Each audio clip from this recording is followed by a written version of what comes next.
Niry malala fa maika ho aizy ao tasilo andehanako fa maika tafahoana samy maika ako maninona raha pionina eto e ao andehanako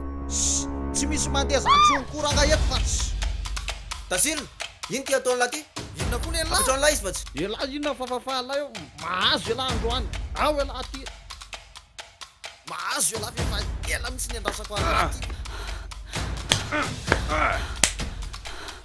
ela oa sy mety misy ny ataonla fa tiany ela iny aloha de atao vialiny ty e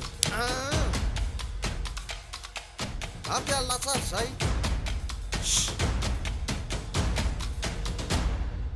niry saika ho any aminao mihitsy a aninonany mba teny kely le mpiasanao reny indrindra fa tazilina jolamiboty tsy malala fomba fa misy iny le tsy tahotra tsenatra kory de saika narotiny tao niry kely nefa mba hanabaviny naman'izao ihany tsisy idiraka fa lehibe reny tsisy fanahy mihitsy le rangaty tsy mba manana fo mangoraka fa nananydray aman-drenin'izy ireo efa nalainao